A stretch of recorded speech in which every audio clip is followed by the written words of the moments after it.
After studying this module, we shall be able to know about the concept of attitude, learn about components of attitude, identify the various types of job attitude, evaluate the importance of job attitude, and analyze the relationship between attitude and behavior.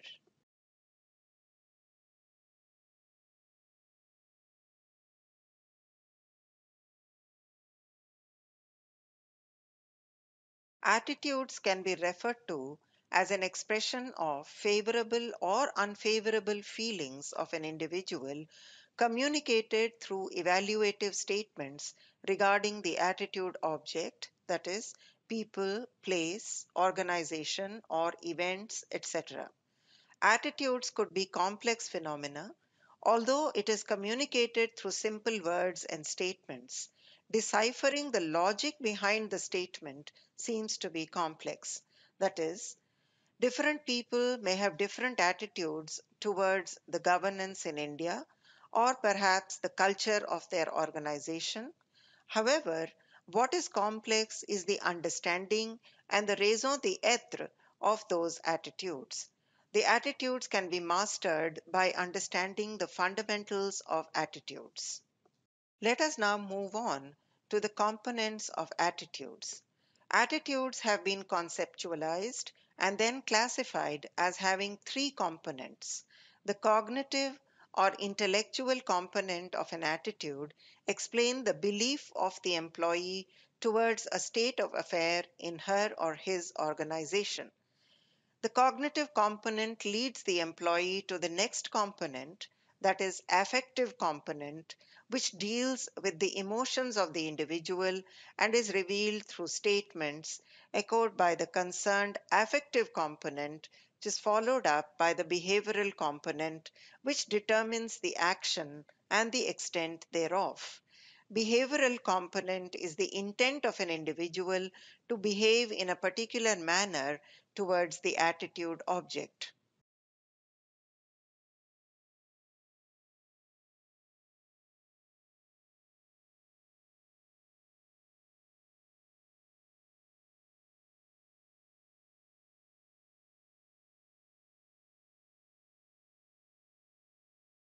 If an employee believes that corruption is the root cause of the problems in his or her organization, it can be regarded as cognitive and intelligent component of his attitude. The statement of corruption explains the belief of the employees towards the state of affairs in his organization. The cognitive component leads to the employee to the next component, which is the affective component, which deals with the emotions of the individual and is revealed through statements echoed by the concerned person. In case of an employee, it could be, I am deeply disappointed from the finance department and they simply don't move a file without getting their extra bucks in their pockets. It can be seen that the employee is venting his ire on the finance department for corrupting the organization. The affective component is followed by the behavioral complement, which determines the action and the extent thereof. Behavioral component is the intent of an individual to behave in a particular manner towards the attitude component. In this case, if an employee contemplates to leave the organization which he feels is corrupt and is proving to be detrimental to his career and life, then this intention is to leave the organization is to form a behavioral component of his attitude. The complexity of understanding an attitude of an individual can be deciphered through the aid of these components, namely cognitive, affective, and behavioral components of attitude. In the same, it needs to be emphasized that the cognition and the affective, therefore, are almost inseparable and go together. That is, if an employee feels that he or she is being treated with a bias and by his or her superior, then she will state and dislike the superior. It can be assessed that there is a cognition and the effect of what something intertwined with each other.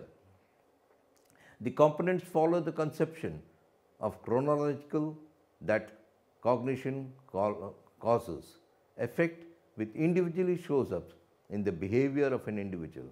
However, all the three components are related to encompass each other and are seldom inseparable. The importance of attitude in an organization can be credited to the behavioral component it leads to. It is significant for organizations to understand the cognition of the employees in order to decipher the behavior showcased. For example, if an employee is rarely distracted while performing the job entrusted, the job in which he is engaged, and consequently, it is less likely that the employee will leave the organization. This is the larger implications of an organization as the organizations are making an effort to understand the cognition of an employee does well to curb the turnover. Relationship between attitude and behavior. People tend to have a consistency or alignment between the attitude they portray and the behavior they showcase. Even if there is an inconsistency which is developed due to one reason or another, the person tries to match up the attitude and behavior. This signifies that in order to showcase their attitudes and behavior to be logical, consistent, and rational, the individuals try to bring together their conflicting attitudes and align them with their behavior.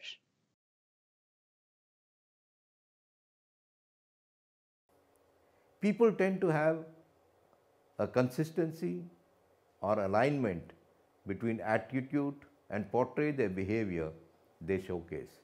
Even if there are inconsistencies which develop due to one reason or the other, the person tries to match up attitude with behavior. Linkages between attitude and behavior have been researched and studied before. The cognitive dissonance theory proposed by Fasinger in 1950s substantiates that there have been some inconsistencies or incompatibilities between two or more attitudes or just between attitudes and behaviors. This inconsistency is troublesome to the individual and he or she will always try to ward off or discord so that every looks rational and consistent. Individuals tend to move towards an equilibrium state where attitudes and behavior are consistent and there is less of discord. Fasinger also mentions in the same vein that there may not be a perfect state and some amount of discord will always remain. Even after knowing that smoking is injurious to health, persons smoke nevertheless, or parents advising the children to avoid rough driving, even though they themselves indulge in rough driving.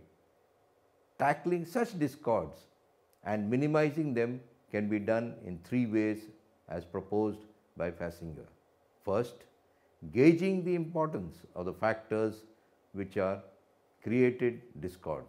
Second, assessing the degree of control the individual thinks he or she has on the factors creating the discord. Incentives of acknowledging discord or dissonance. There could be some organizational level consequences for the theory of cognitive dissonance. For instance, if an employees find a mismatch between their attitude at work, role and behavior and trust, the employees would do well to reduce such dissonance by employing a moderate factor. Importance of choice and incentives. The employees may also try to align their own attitude with the intellect of what ought to be done to the work rule. The relationship between attitude and behavior have been studied, experimented on different populations. And there is a common ground theory which substantiates that attitudes do not predict behavior, in short as well as in the long run. It goes without saying that employees would definitely like to work on a job with more zeal or vigor if the job appeals to the employee. Attitude of loving a particular job or a particular type of job. The linkage between attitudes and behavior have been researched and studied before. The cognitive dissonance theory proposed by Leon Fastinger substantiates that there could be some inconsistencies or incompatibilities also between two or more attitudes or just between attitudes and behavior. Individuals tend to move towards equilibrium state where attitudes and behavior are consistent and there is very little discord. Fastinger also mentions that there may not be a perfect state and that some amount of discord remains. For example, even after knowing that smoking is injurious to health, the person smokes nevertheless. Tackling such discords and minimizing them can be done in three ways as proposed by Fastinger: gauging the importance of the factors which are creating discord, assessing the degree of control the individual thinks she or he has on the factors creating discord, incentives of acknowledging the discord or dissonance. The three propositions can be explained with the help of an example. Firstly, gauging the importance of the factors which are creating discord. For example, it can be considered that an individual is very particular about using only those products which are green, that is, environment friendly. Now it so happens that after a while he discovers that the product, say a car, is not environment friendly at all and that he has been duped. But now he cannot buy another car as he is already into debt. In this situation, the person is in a state of dilemma and has some options before him. He has to do things in order to minimize the evident conflict between the attitude and behavior. He can change his behavior, that is, stop using the car altogether. The second option can be to try and reduce the dissonance by concluding that using the car is not so important and just one car not being environment friendly could do very minimal damage to the environment at large. Thirdly, the person can change his attitude that there is nothing wrong with polluting the environment with a polluting car. Secondly, the assessment of the degree of control which the individual thinks that she or he can exert in a given situation. So the individual thinks that the dissonance is caused due to something over which she has no absolute control, then there is less likely chance of attitude change. For instance, if in the above example the car is allotted to the individual for office use and that it is the company policy to provide such cars which are not environment friendly to the employees. In this particular case, the employee has no say whatsoever in deciding the type of car he or she is going to use in the course of catering to official duties, and thus the dissonance could be easily justified. Thirdly, the extent to which the individuals are enthused to reduce discord also depends on the incentives or rewards as influencers. The friction which is intrinsic in the discord is often reduced by high incentives on offer. The individual will find himself being more consistent when the incentives are provided and reduce the dissonance arising out of mismatched attitude and behavior.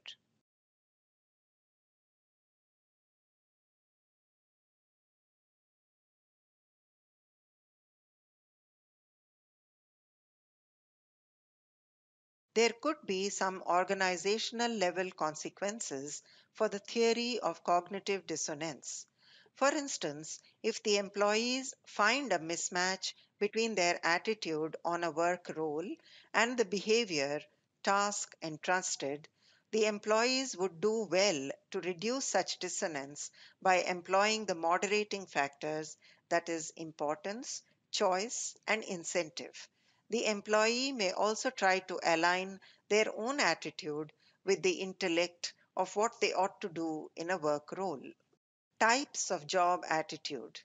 An individual could have numerous attitudes, but it is imperative here to discuss those job related attitudes or simply job attitudes which have a bearing on the organization behavior or OB. These job attitudes measure the assessment of the work by the employees. This assessment could be positive or negative, and some of the most researched job attitudes in the OB field are job satisfaction, job involvement, and organizational commitment. However, there are recent exciting developments in the OB field which also talk about employee engagement.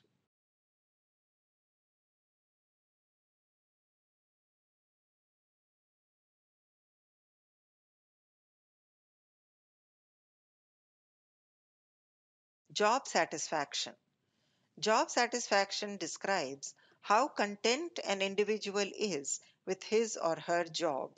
The happier people are within their job, the more satisfied they are said to be. Job satisfaction thereby refers to the positive and negative feelings and attitudes we hold about our job. The feelings of an individual towards her or his job are often related to how satisfied or dissatisfied she or he is with the job entrusted to them. To understand the concept of job satisfaction, we must first understand the facets of a job. A job is not just fulfilling the job description and specification, it is also related to the relationship with co workers and superiors. Job also constitutes the adhering to the rules of the organization and also meeting the performance benchmarks. These facets are basically the vital job elements which are discrete, and for an employee to be satisfied in the job, she or he needs to be satisfied in all the job elements. Job involvement. Job involvement is also regarded as one of the essential job attitudes which are observed in workplaces. Job involvement is defined as the degree to which a person is identified psychologically with his work or the importance of work to his self image. The relationship which an employee shares with her or his job is the main focus of job involvement. The other constituents include the feeling which an employee has about the work role he has been entrusted with, and also the importance which they give to their performance in terms of their own self worth.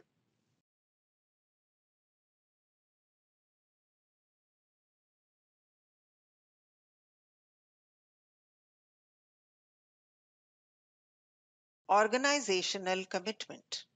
Organizational commitment can be defined as the extent to which an individual relates with an organization and is dedicated and committed to its goals and objectives. Commitment is regarded as a psychological state of attachment or binding force between an individual and the organization. There is a difference between job involvement and organizational commitment. While job involvement is relating to and identifying with the job entrusted, organizational commitment is related to and encompasses one's employing organization.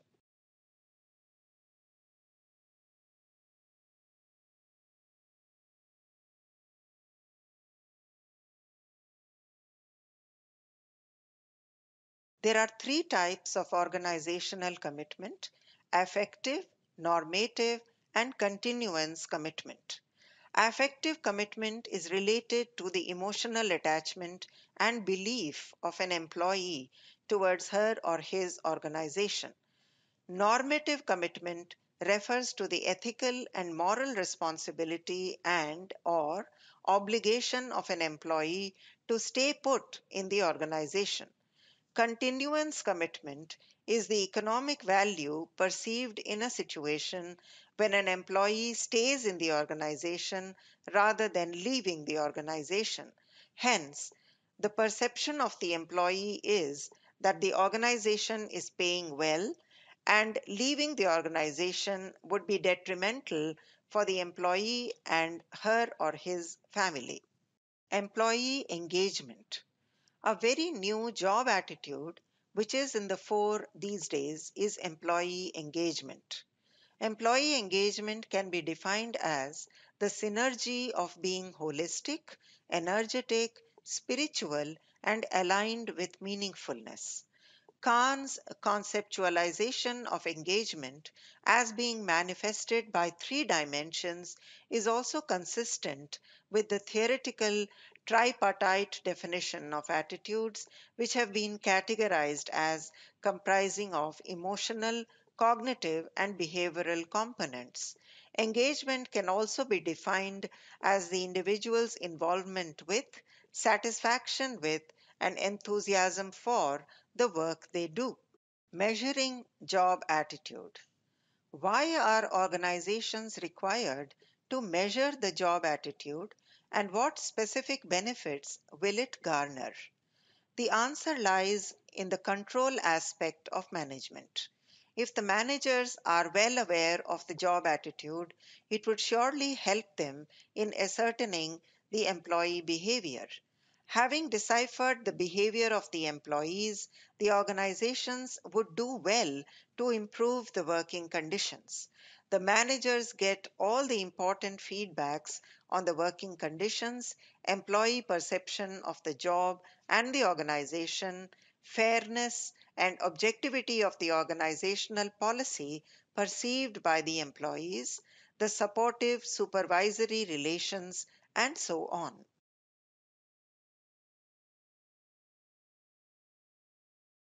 It takes us to the crucial question of measurement of these job attitudes. Why do organizations require to measure job attitude and what specific advantages do they garner? The answer to why measurement of the attitude is required lies in the control aspect of management.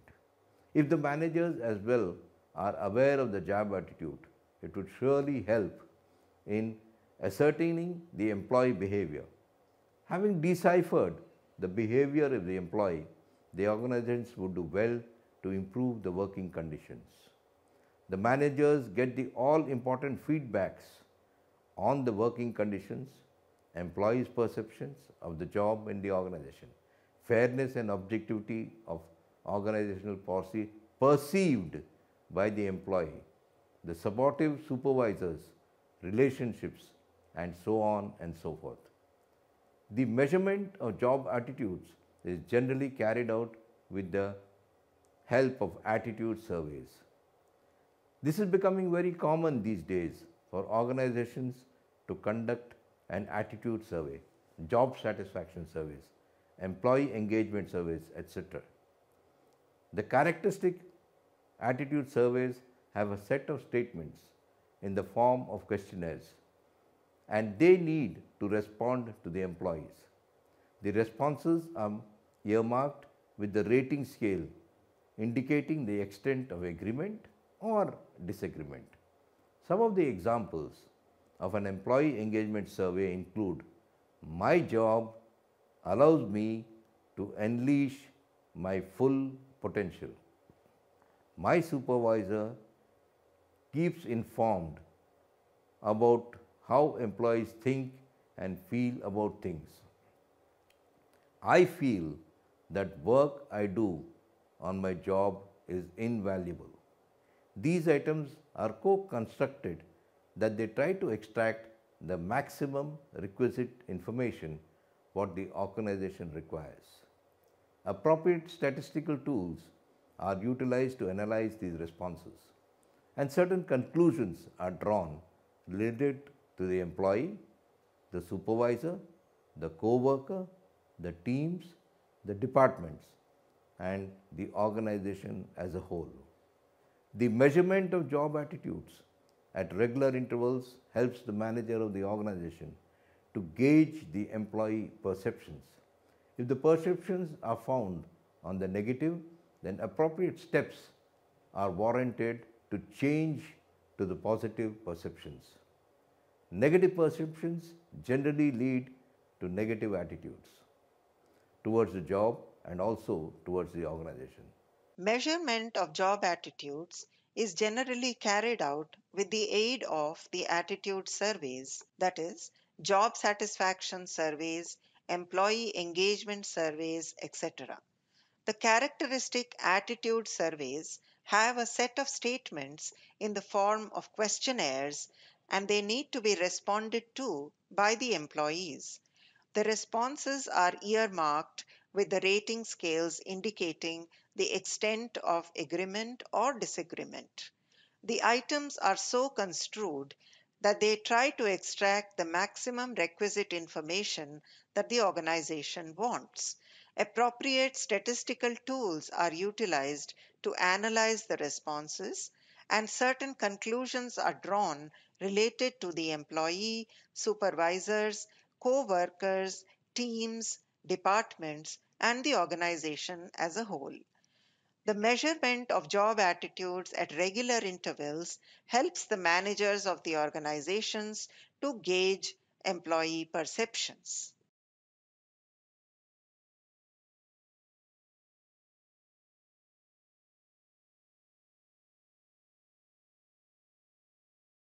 The importance of understanding, gauging, and subsequently analyzing job attitudes in the organization needs to be appreciated by the managers of organizations. These are serves as a warning signal. Typical distraught and negative job attitudes screened through measurement of the same is a warning signal for the potential and ensuing difficulties for the organization. Leads to satisfaction of employees. The satisfaction and engagement thereof of employees is increasingly being felt across organizations. Satisfied, involved, engaged, and committed employees, for example, exhibit lower rates of attrition, absenteeism, and withdrawal behavior. Increases efficiency. If the employees are trained to focus on the innate parts of the job and are able to find meaningfulness in their work, then they should exhibit positive work attitudes. The managers would also do well if they try to make the work more challenging, enriching, and interesting for their employees by focusing on the job description. Helps in reduction of cognitive dissonance. Cognitive dissonance is something which can be managed and controlled by the employees with the aid of the management trust. The employees believe that something which is not in their control are externally imposed on them, and the rewards inherent in that work is significant enough, then the discord is reduced to a great extent. The importance of understanding, gauging, and subsequently analyzing job attitudes in an organization need to be appreciated by the managers of the organization. Typical distraught and negative job attitudes, screened through the measurement of the same, is a warning signal of the potential and the ensuing difficulties of the organization. The companies and industries now appreciate the importance of employees in an organization. The concept of consumer first is now being replaced by employees first, customer second. The organizations are forcing more and more on the internal customers of the organization, namely the employees. The satisfaction and engagement thereof of employees is increasingly be felt across the organization. In this context, it must be emphasized that satisfied, involved, engaged, and a committed employee, example, exhibit a lower rate of attrition, absenteeism, and withdrawal behavior. Engaged employees perform better in the organization and also exhibit organizational citizenship behavior. It is very obvious that at the top level, management of every organization looks for productive employees. and productivity can be garnered only when the employee exhibits a positive attitude. So, what can managers do to augment the positive attitudes among employees? The recent researchers have demonstrated that if an employee is trained to focus on the innate parts of the job and is able to find meaningfulness in their work, then they should exhibit a positive work attitude. The managers would do well if they try to make the work more challenging, enriching, and interesting for the employees by focusing on the job description. The importance of intrinsic rewards do not hold their own state. However, only extrinsic rewards would do less than to make an employee exhibit a positive attitude. Cognitive dissonance is something which can be managed and controlled by the employee with the aid of management trust. The employees believe that something which is not in their control are externally imposed on them, and if the rewards inherent in the work are significant enough, then the discord is reduced to a greater extent. In this module, we have learnt about the concept of attitude, components of attitude, that is, cognitive, affective, and behavioral, and relationship between attitude and behavior. We have also discussed the types of job attitude, that is, job satisfaction, job involvement, organizational commitment, and employee engagement. We have also discussed the importance of job attitude. Let us now recapitulate what we have learned in this module. Attitudes can be referred to an expression of favorable or unfavorable feelings of an individual communicated through the evaluative statements regarding the attitude and objects. Attitudes can be classified into three components, namely cognitive, intellectual component, affective component, and behavioral component. When an employee believes corruption is the root cause of the problems of his or her organization, then this can be regarded as the cognitive or intellectual component of attitude. Affective component deals with the emotions of the individual and is revealed through statements echoed by the concerned person. The behavioral component is the intent of an individual to behave in a particular manner towards the attitude objective. The relationship between the attitudes and the behaviors is little complex and couldn't be deciphered in a simple manner. There is a common ground theory which substantiates that attitudes do not predict behavior, and in the short as well as in the long run, there are four types of job attitudes: job satisfaction, job involvement, organizational commitment, and employee engagement. Job satisfaction describes how content an individual is with his or her job. Job involvement is defined as the degree to which a person is identified physiologically with his work or the importance of the work to his self-image. Organizational commitment can be defined as the extent to which an individual relates with an organization and is dedicated or committed to its goals and objectives.